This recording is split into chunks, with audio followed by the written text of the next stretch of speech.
सास बहू ने जल्दी खाना बना दिया। कितनी ठंड है, सर्दियों में तो पानी में हाथ डालने का मन ही नहीं करता। रात को रसोई का काम निपटाकर आई साधना रजाई में घुसते हुए पति रवि से बोली, हाँ सच में लगता है इस बार ठंड पिछले सारे रिकॉर्ड तोड़ देगी। दोनों बातें कर ही रहे थे कि दरवाजे की घंटी बजी। लो आ गई सासू माँ के रिश्तेदार। यार, जब देखो कोई ना कोई मुंह उठाए चला आता है। मैं पहले ही कह रही हूँ, मैं बाहर जाने वाली नहीं हूँ। साधना का ससुराल रेलवे स्टेशन के पास ही था, इसीलिए सासू माँ के ससुराल वाले, मायके वाले और जान पहचान वाले देर सवेर उनके घर आ धमकते थे। किसी की सुबह की ट्रेन होती तो किसी की देर रात की। किसी की ट्रेन देर से आती तो किसी की ट्रेन छूट जाती। साधना की सासू माँ सुमित्रा जी का स्वभाव बहुत अच्छा था। जो भी आता उसे प्यार और अपनेपन से मिलती, चाहे कोई कितनी भी रात आता उसे खाना खिलाए बिना नहीं सोने देती। इसीलिए उनके घर कोई भी जान पहचान वाले बेझिझक आ जाते। बहू, रवि बाहर आओ, सासू माँ ने कहा। साधना ने रवि को दिखा और ना चाहते हुए भी उसके साथ बाहर आना पड़ा। अंकल आंटी, आप इतनी रात को इन दोनों नटखट चिंकी मिनी के साथ? इस वक्त साधना मेरा दिल्ली में ट्रांसफ़र होने से पहले हम मुंबई में पड़ोसी थे, रवि ने साधना से कहा और उनके पैर छूने को बढ़ा। पीछे पीछे साधना भी आ गई। माफ़ करना बेटी, इतनी रात को परेशान किया, लेकिन क्या करते, जनवरी की कड़ाके की ठंड, ऊपर से घना कोहरा।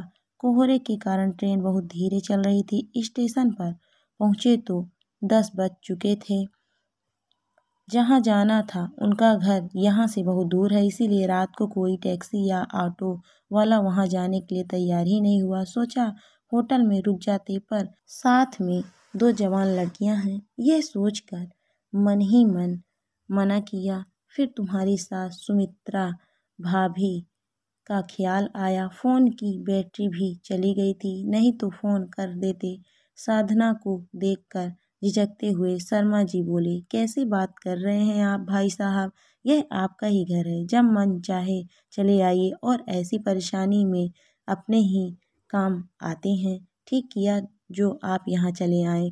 जवान बेटियों के साथ किसी अनजान होटल में रहना सही भी तो नहीं है, रवि ने कहा। अंकल आंटी, आप सब हाथ मुंह धो लीजिए, जब तक आप चाय नाश्ता करेंगे साधना खाना बना देगी। सुमित्रा भाभी, खाना बनाने की कोई ज़रूरत नहीं है, वैसे भी भूख नहीं, बस चाय से काम चल जाएगा। आंटी बोली, हम तुमको खाली पेट कैसे सोने दे सकते हैं, बस 15-20 मिनट में खाना बन जाएगा, खाकर आराम से सोना। मम्मी जी, ये कोई आने का वक्त है जो देखो मुंह उठाए चले आता है। आपके भोलेपन का सब बहुत फ़ायदा उठाते हैं, और जब वो कह रहे हैं भूख नहीं है तो आप बेकार में जिद क्यों कर रही हैं। रसोई में साधना सासू माँ से बोली, ऐसा नहीं कहती, वो अपना समझ कर ही इतनी रात को आए हैं। कोई बेवक्त किसी के घर यूं ही नहीं चला आता है। घर आए मेहमान का यूं अनादर नहीं करना चाहिए। वह हमें परेशान नहीं करना चाहती, इसलिए खाने के लिए मना कर रहे हैं। भला दिन भर से भूख नहीं लगी क्या? सास बहू ने जल्दी खाना बना दिया। सबको खाना खिलाने के बाद साधना बर्तन धोने लगी। भाभी, बर्तन हम धो देंगे, आप थक गए होंगी, जाकर आराम करिए। चिंकी मिनी ने जबरदस्ती साधना को उसके कमरे में भेज दिया। सुबह नाश्ता करके वह लोग जाने लगे। जाने से पहले उन्होंने साधना को ढेरों आशीर्वाद दिए। उनका प्यार देखकर साधना को अपनी रात के बर्ताव से शर्मिंदगी होने लगी। कुछ महीनों बाद, बहू क्या बात है, इतनी परेशान क्यों हो? मम्मी जी, पापा जी को 1 हफ्ते के लिए ऑफिस के काम से मुंबई जाना है। होटल तो ऑफिस वाले दे रहे हैं, पर खाने की परेशानी है। पापा को ब्लड प्रेशर है, बाहर का तला हुआ खाना खाएंगे तो उनका ब्लड प्रेशर बढ़ जाएगा। मम्मी तो पापा की तबीयत को लेकर बहुत परेशान है, लेकिन खाना भी ज़रूरी है। समझ नहीं आ रहा है क्या करें। अरे, इसमें परेशानी की क्या बात है? कुछ महीने पहले शर्मा भाई साहब आए थे ना, पापा के खाने की व्यवस्था वही कर देते हैं। लेकिन मम्मी जी, एक हफ्ते किसी अनजान को कोई अपने घर क्यों खिलाएगा? बहू, हम पुराने लोग हैं, रिश्ता निभाना जानते हैं। आजकल की पीढ़ी की तरह हर रिश्ते में नफ़ा नुकसान नहीं देखते। फिर समधी जी अनजान कैसे हुए? वह घर के सदस्य ही हैं। मैं अभी उनसे बात करती हूँ। भाई साहब, मेरे समधी जी कुछ दिनों के लिए मुंबई आ रहे हैं। रहने की व्यवस्था तो हो गई है, पर उन्हें ब्लड प्रेशर है। बाहर का खाना उनकी सेहत के लिए नुकसानदायक है। यदि खाने का एक समय का इंतजाम आपके घर हो जाएगा तो मेहरबानी होगी।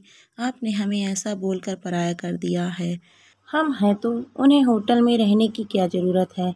उनसे बोलिए जब तक मुंबई में हैं हमारे घर ही रहेंगे। उन्हें यहाँ कोई परेशानी नहीं होने देंगे। आप चिंता मत करिए। आने का दिन और ट्रेन का नंबर बता दीजिएगा और उनको हमारा नंबर दे दीजिएगा। मेरा बेटा उन्हें स्टेशन से ले आएगा। देखा बहू, नेकी कभी व्यर्थ नहीं जाती, इसीलिए जितना संभव हो दूसरों की मदद करनी चाहिए। मम्मी से कहना समधी जी की फिक्र ना करें। ऐसा समझें वह अपने रिश्तेदार के घर जा रहे हैं। जी मम्मी जी, साधना सोच रही थी ये सासू माँ का अच्छा स्वभाव और नेकी का बैंक बैलेंस ही तो है जो उन्हें सूद समेत वापस मिल रहा है। अब उन्हें भी अपना भलाई का बैंक बैलेंस बढ़ाने का मन बना लिया था। दोस्तों, कहानी से हमें क्या सीख मिलती है कमेंट करके ज़रूर बताइएगा। कहानी अच्छी लगी तो वीडियो को लाइक शेयर करें। अगर आप मेरे चैनल पर नए हैं तो प्लीज़ मेरे चैनल को सब्सक्राइब भी करें। Thank you for watching my video.